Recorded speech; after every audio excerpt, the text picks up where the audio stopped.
अस्सलामुअलैकुम और उम्मीद है कि आप सब ठीक होंगे। और जैसे कि मैंने आप लोगों को कल आप लोगों ने पूछा था और मैंने बताया भी था कि मैं कल वीडियो बनाऊंगा कि पंजाब यूनिवर्सिटी में बीएससी इंजीनियरिंग में अप्लाई करने का मेथड क्या है। तो सबसे पहले तो ये पता चलना चाहिए ना कि ओपन भी हो या एडमिशन के नहीं। तो उसके बारे में अनाउंसमेंट ये है कि अभी तक ना पंजाब यूनिवर्सिटी ने इंजीनियरिंग के बीएस प्रोग्राम्स के एडमिशन्स ओपन हैं, पीयूसीआईटी के ओपन हैं, बाकी उनकी फील्ड्स के ओपन हैं। इस वक्त डी फार्मेसी, लॉ और इंजीनियरिंग के एडमिशन ओपन नहीं किए। तो डेफिनेटली इससे भी आप कंफर्म ये भी नहीं होता कि जो मैंने आपके साथ एग्रीगेट शेयर किया वो 100% एक्यूरेट है कि नहीं।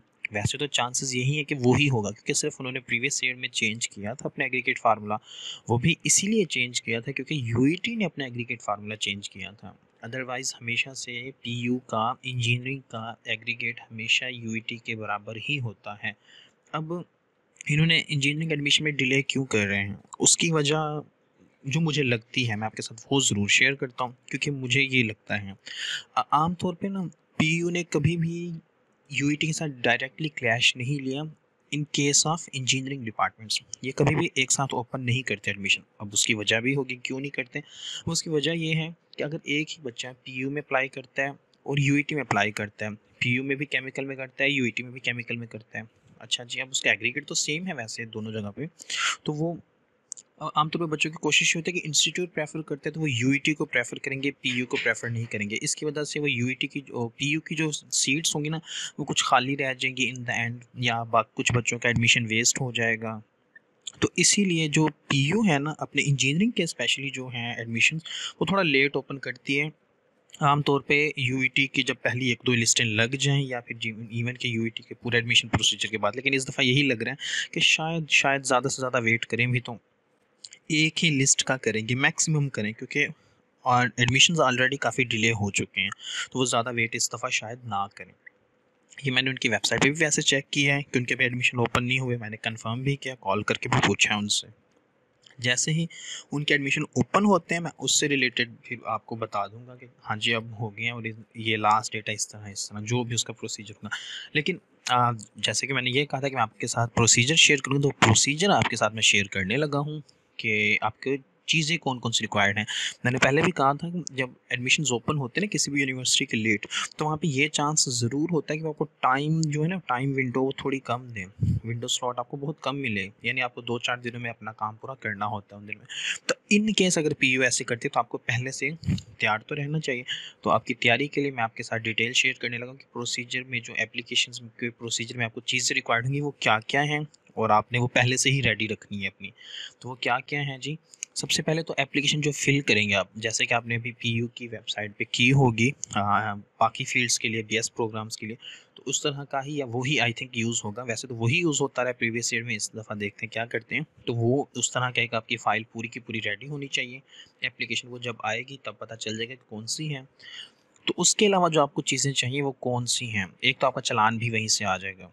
अच्छा जी, उसके बाद है मैट्रिकुलेशन सर्टिफिकेट। आपकी एक फ़ोटोकॉपी होनी चाहिए मैट्रिक के सर्टिफिकेट की, एक फ़ोटोकॉपी होनी चाहिए एफएससी या डिप्लोमा या उसके इक्विवेलेंट सर्टिफिकेट जो भी हो, मतलब ए लेवल वाले कोई भी साथ में। उसके बाद जो है photocopy of the result of pre admission. अब ये ई कैट की बात कर रहे हैं, pre admission combined entry test, ये ई कैट की यहाँ पे बात हो रही है, तो उसकी भी एक फ़ोटोकॉपी होनी चाहिए। तो आपको याद होना चाहिए अपना रोल नंबर, एंट्री टेस्ट क्या करा आपने वो भी जनरेट करना, अदरवाइज़ आपको पहले ही जनरेट करके रख लें इन केस बाद में ऑप्शन अगर गुम भी होता है, नहीं मिलता, तो इशू ना हो। तो आप अभी से ही वो अपना जो रिज़ल्ट कार्ड है ना वो डाउनलोड कर लें। ई कैट की बात हो रही है। उसके अलावा आपको चाहिए होता है करैक्टर सर्टिफिकेट, कि आपके जो प्रीवियस इंस्टीट्यूट है वहाँ से आपको ये मिल जाता है बड़े आराम से, कोई मसला नहीं होता इसमें ज़्यादातर। करैक्टर सर्टिफिकेट होता है क्या कि ये कि मतलब ये बच्चा यहाँ पे रहा है, इसने ड्यूरिंग अपने टाइम जो यहाँ पे स्टे रहा है इसका, ये ओबीडियंट था, पंक्चुअल था, और मतलब इसने कोई भी ऐसी कोई उल्टी सीधी हरकत नहीं की जिसकी वजह से कि इंस्टीट्यूट का नाम ख़राब हो या इंस्टीट्यूट में किसी को दूसरे को नुकसान पहुँच सके। इस तरह का करैक्टर सर्टिफिकेट सिंपल सा होता है।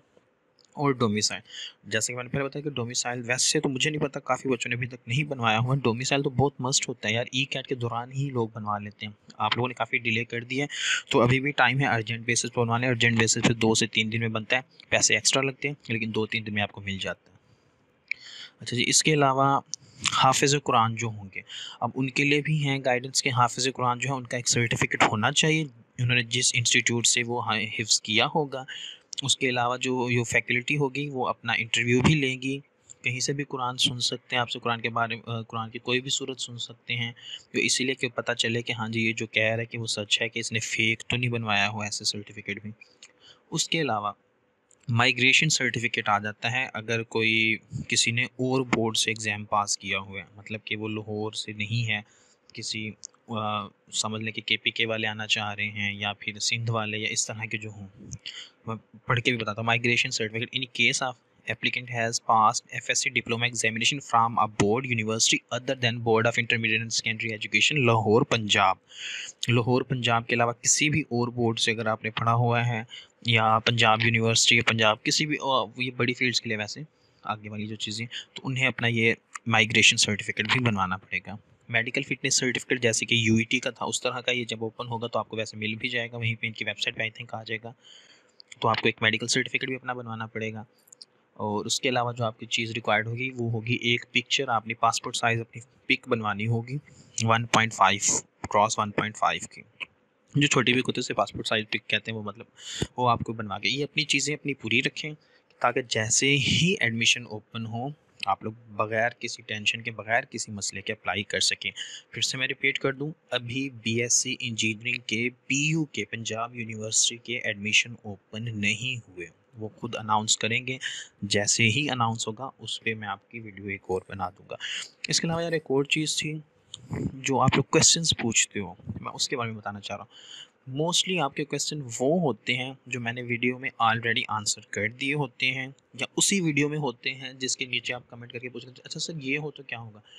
मुझे उसका जवाब देने में इशू नहीं है, लेकिन मैं ये कहता हूँ जब आपके डाउट्स मैंने ऑलरेडी क्लियर कर दिए ऊपर, देखिए मैं वहाँ पे रिटर्न में दूंगा, आपको समझ ज़्यादा नहीं है, ये क्लैरिटी नहीं होगी, लेकिन जो मैंने बोल की चीज़ें बताई होंगी वो ज़्यादा क्लियर होंगी। तो जो ऊपर वीडियो में होता है उसे सुना भी करो, उसे गौर से सुना करो, उसके बाद अगर कोई कन्फ्यूजन आती है तो वो पूछो। उसके अलावा फिर से एक और क्वेश्चन जो बहुत मोस्ट रिपीट हो रहा है, बार बार पूछा जा रहा है, यूईटी का मेरिट सर इंक्रीज़ होगा, मैंने ये सुना है। मेरी बात सुनो, गौर से सुनना।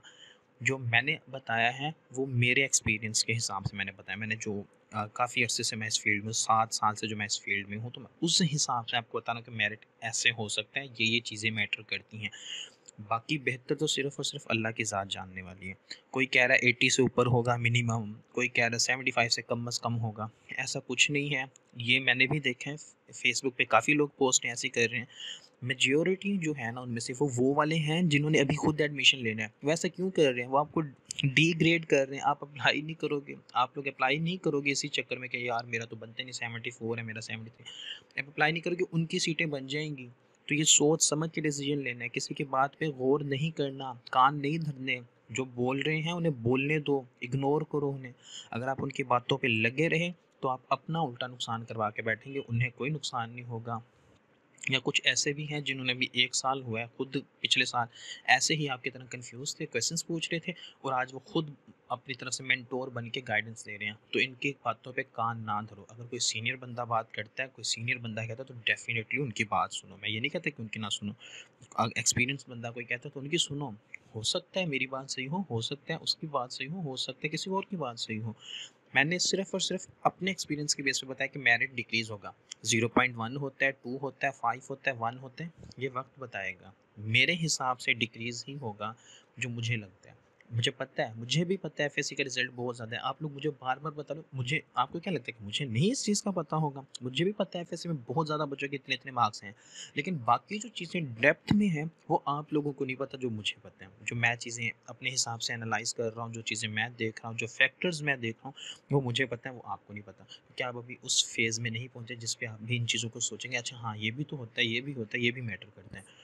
तो काइंडली अब यूईटी के मेरिट से रिलेटेड एटलीस्ट क्वेश्चन ना पूछना ऊपर नीचे का। बाकी जो सीट्स वीट्स का पूछ रहे हैं, ये प्रोस्पेक्टस में वैसे सारा कुछ गिवन है, और मुझे ये सारी चीज़ें फिंगर टिप्स पे याद नहीं होती कि मैं आपको मतलब फ़ौरन बता दूँ या साथ ही बता दूँ। आप एक दफ़ा प्रोस्पेक्टस देखें, अगर कोई काम का क्वेश्चन जो ऐसा हो जो आपको कन्फ्यूज़ कर रहा हो, आप वो क्वेश्चन पूछें। जो क्वेश्चन आपको सिंपली आंसर पता भी हो, उसके बारे में बार-बार पूछ-पूछ के आप अपना भी टाइम ऐसे वेस्ट कर रहे हैं, मेरा भी कर रहे हैं, क्योंकि इस चक्कर में बाकी कुछ बच्चों को उनकी क्वेरीज़ को आंसर करना मुश्किल हो जाता है। एटलीस्ट मेरे पास इस वक्त इंस्टा पे ना मेरे पास 10 पेंडिंग में रिक्वेस्टें खड़ी हुई हैं, जिन्हें मैंने अभी इस वीडियो के बाद जवाब देना है। मैं उन्हें अब जवाब दूँगा, और इस वजह से डिले हो रहा है कि मुझे बाकी बच्चों को फिर वहाँ पे चैनल पे अलग से कमेंट पे जवाब देना पड़ रहा है, इंस्टा पे अलग से जवाब देना पड़ रहा है, एफबी पे अलग से जवाब देना पड़ रहा है, व्हाट्सएप पे अलग से जवाब देना पड़ रहा है। उम्मीद करता हूँ कि आप इस चीज़ पे गुस्सा भी नहीं करेंगे, इस चीज़ को समझेंगे और इस चीज़ को माइंड में रखेंगे। Thank you so much. काफ़ी वीडियो लेंथी हो गए, कोशिश तो मेरी यही थी कि 4-5 मिनट में हो जाए, लेकिन काफ़ी लेंथी हो गई, उसके लिए अपॉलॉजीज़। अपना ख्याल रखें और इस वीडियो को लाइक करें, चैनल को सब्सक्राइब करें और वीडियो को शेयर भी अपने फ्रेंड्स के साथ ज़रूर करें। Thank you so much and अल्लाह हाफिज़।